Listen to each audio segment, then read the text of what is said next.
With the WINN FM News, I am Yulana Weeks.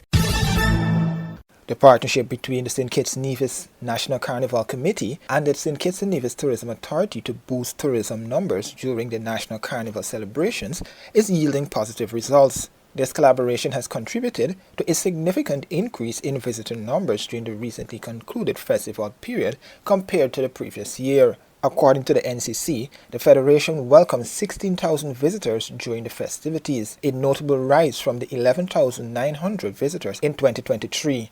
The NCC emphasized that, quote, the surge in participation underscores the growing popularity of sugar mass among carnival enthusiasts, both regionally and internationally, as well as among returning nationals. The vibrant celebrations and cultural showcase have established St. Kitts and Nevis as a premier carnival destination, drawing visitors eager to experience the unique festivities, end quote. I think that's a great number. It's an improvement of almost 5,000 from last year, that's 2023. And we're looking forward to even more increased numbers as we join with tourism, that's the Tourism Authority, to ensure that sugar mass is marketed to the entire world and earlier as well. So we're definitely challenging all of our stakeholders in terms of music, mass, and anything else to get, their information ready as soon as possible so that we can start enticing people to add to that 16,000 numbers. Director of Carnival Clement Monarch Agaro highlighted the successful efforts of the two agencies to promote the destination and the festival. He elaborated on the growing partnership, which has attracted increased attention from international and regional media, further boosting interest in the event. As you know, we have a representative on the executive, a representative from tourism, that is, on the executive of the National Carnival, and we've worked together to ensure that the Carnival Sugar Mass is promoted internationally and also regionally as well.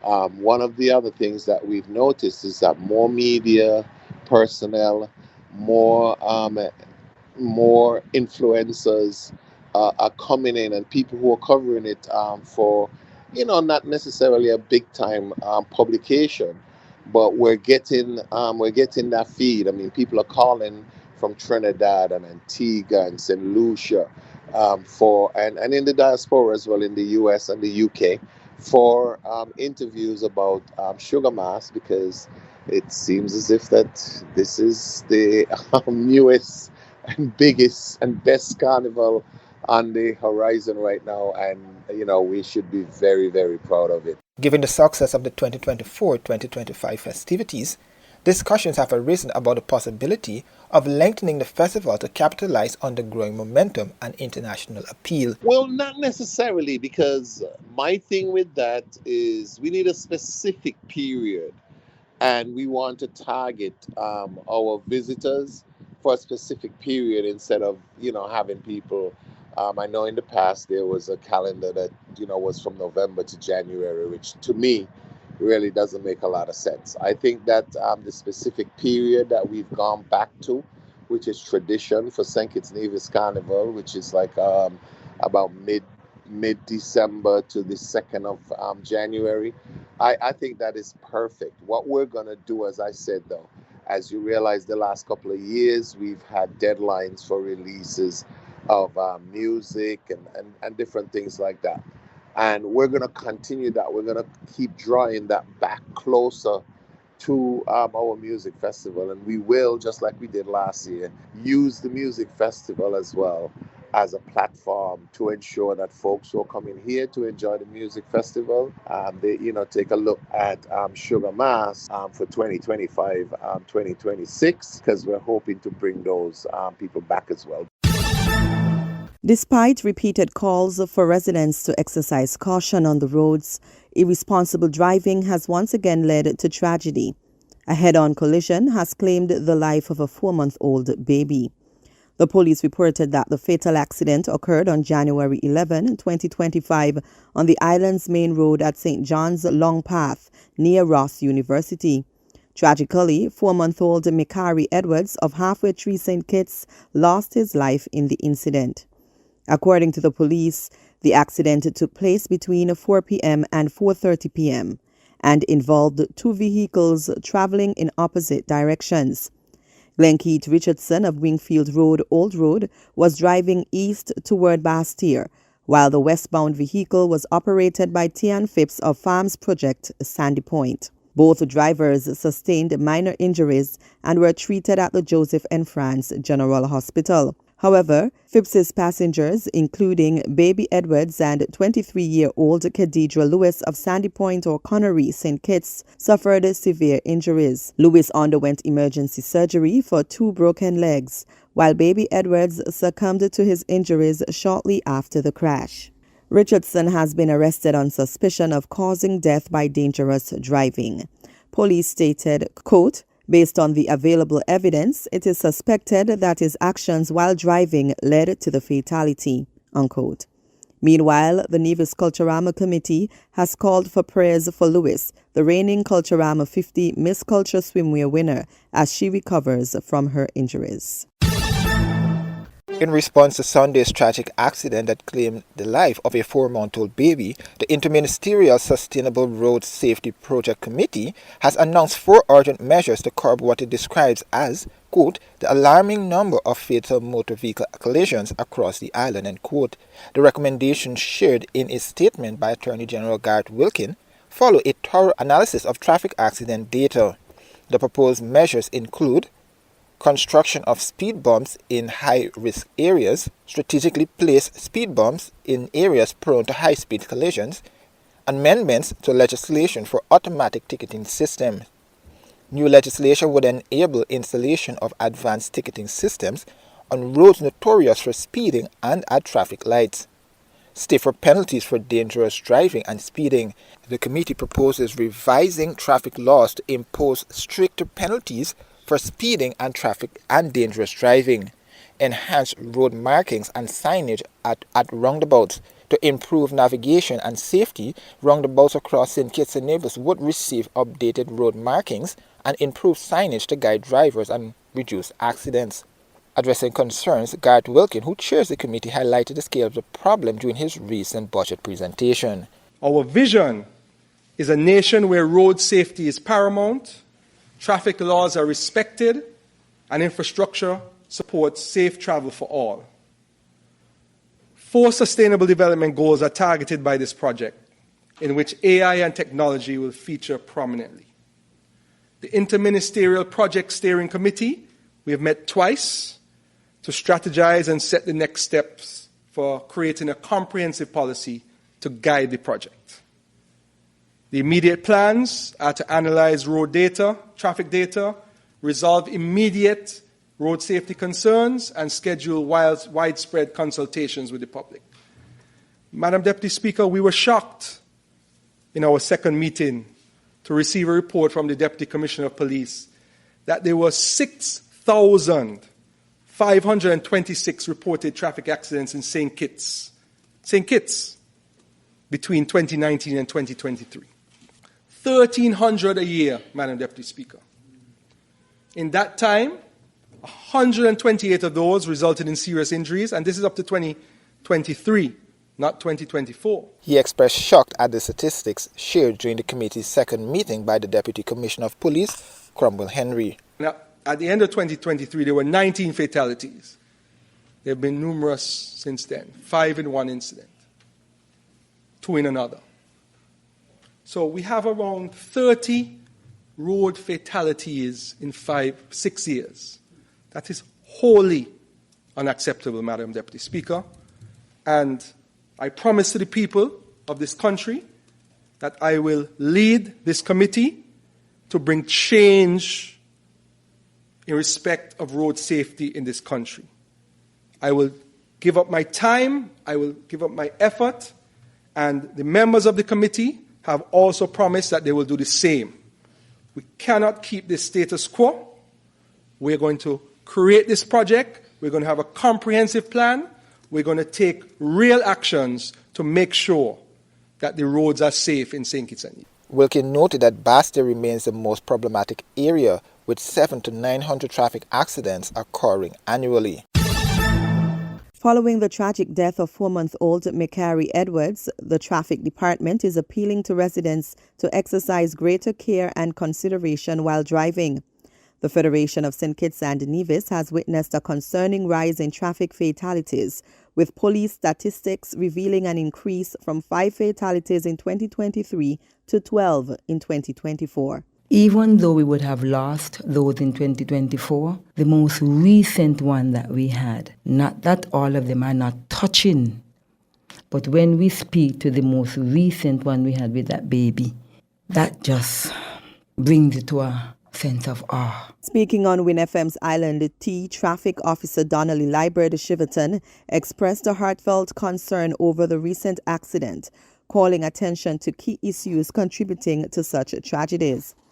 These include speeding, failure to wear seatbelts, and driving without due care and attention. Some years ago when we put on stream the seatbelt, the law that we spoke about, the car seat, persons fought with the traffic department.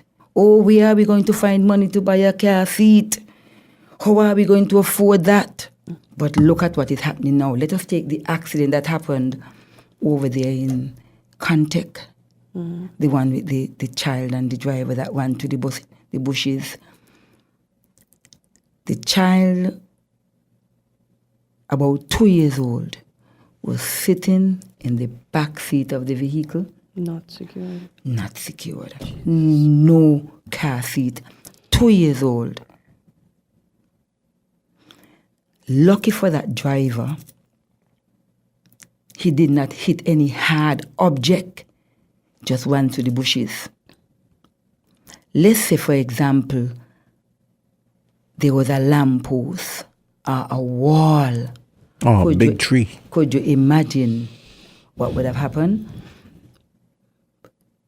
The occupants of the vehicle is saying that the driver, trying to concentrate on the road when the accident occurred, he's trying to hold back the child now because the child is between the seats. Mm-hmm. So he's trying to fight with the wheel, and trying to hold the child back. So there it is that he's trying to do multitask, trying to do two things at once. Had that child been in the car seat, that would have never happened. Drivers are reminded of the significant penalties for violating traffic laws. These include fines for failing to wear seatbelts and for not securing children aged 0 to 5 in appropriate child seats. And when an officer stops you, we harassing, we disgusting. Go and look for the persons who have guns. And here we are now, facing these tragedies. We are not begging persons. We are not coming on the radio station. We are going to educate you and we are going to enforce the law. And when things like these happen, persons get all teary and persons get all remorse. They get remorseful. But yet, the next day, back to the same nonsense. They get on the program and they call in and they speak. And they're not telling their friend or their brother, their mom, their dad, Mommy, Daddy, or you're my friend, buckle up the children.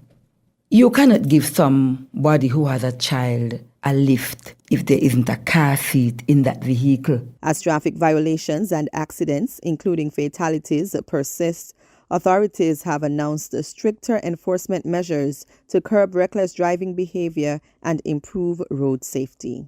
Let us work hand in hand, knowing this is going to save a life. Our children are our future. For our traffic plan for 2024, 2025, 2029, these are the things that we are going to implement. Get the law persons to carry up the fee. There are things that we should be doing as a police force when it comes to, because we have our part to play, when it comes to Infrastructure, road signage, these things, speed bumps. These are the things that we must put in place. More education, more going to the schools, having conversation with the instructors. These are the things. We have to keep people abreast, more VCPs, more patrols, more officers on the road.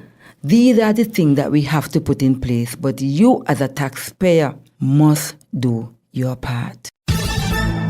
Regionally, Prime Minister, the Honorable Gaston Brown, is responding sharply to the Antigua and Barbuda Workers' Union.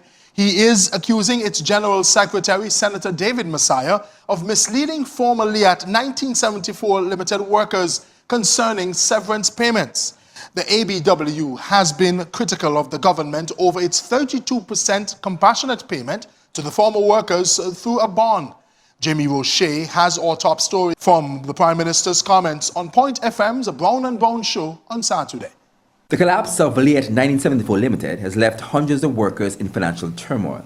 Now, Prime Minister Gaston Brown is laying blame on Senator David Messiah of the Antigua and Barbuda Workers Union for what he calls misguided leadership. I find that those guys are becoming dinosaurs, because, in a situation we said, hey, look, we don't own LIAT, but based on the fact that, the government was a shareholder and we had 32%, if there was a legal liability, it was in 32%, we'll honor it.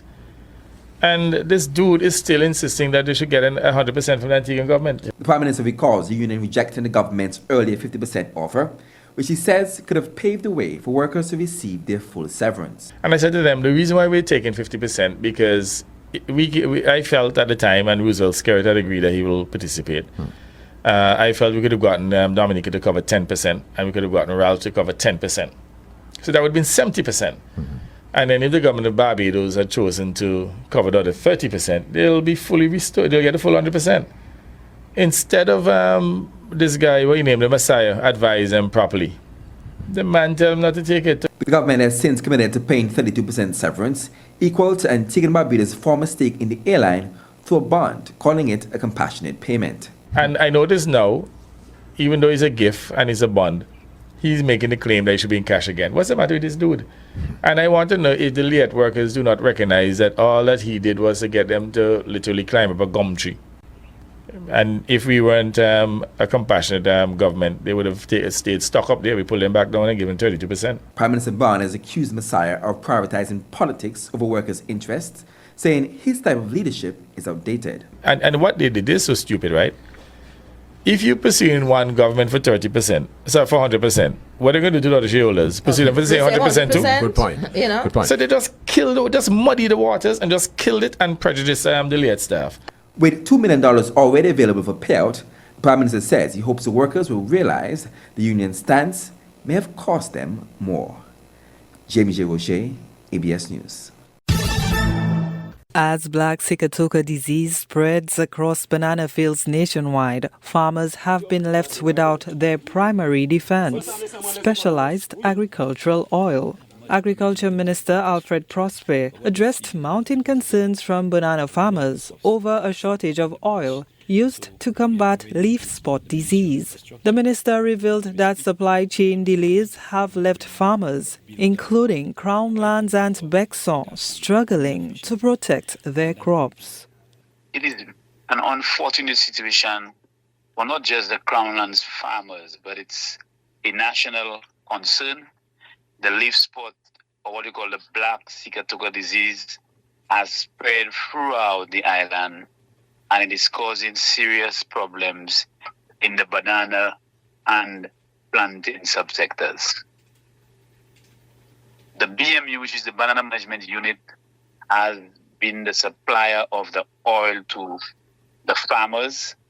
And since October last year, we did make a request for a supply of oil because the disease is widespread, or it's more prevalent during the periods from, say, June to December. That is during the rainfall period. But unfortunately, even after the oil was requested, the supplier had the oil available in the U.S. on the port from the first week of November. And since that time, we've been experiencing serious problems with getting the boat to actually leave with the oil to St. Lucia. The minister says multiple attempts to secure supplies from traditional partners have been hampered by shipping delays caused by the East Coast port strike in the U.S. in late 2024.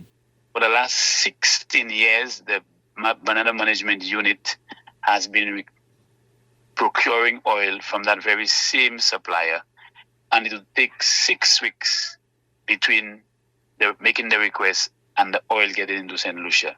It is the first time in 16 years this has happened, and it is really unfortunate that, at this time when our farmers, especially our banana farmers, are going through the vagaries of climate change and, natural disasters impacting the sector, to have found themselves in a situation like that. But we do have 12 containers of oil that was supposed to arrive since in November.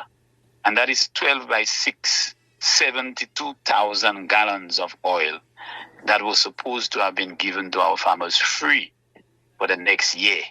But unfortunately, this situation has made it very difficult for our farmers, and the government is doing what it can to address the problem, because we understand the importance of our farmers. We understand the whole issue of food security and we being able to feed ourselves. While immediate relief may come from neighboring St. Vincent, Prosper says a longer-term solution is already in transit. The minister says he expects the first shipment to arrive by January 19th, though he cautions that previous delivery dates have been pushed back. The oil that I just mentioned that we have not received from the U.S., we have gotten a date of the 19th of January, which is next Sunday, to arrive.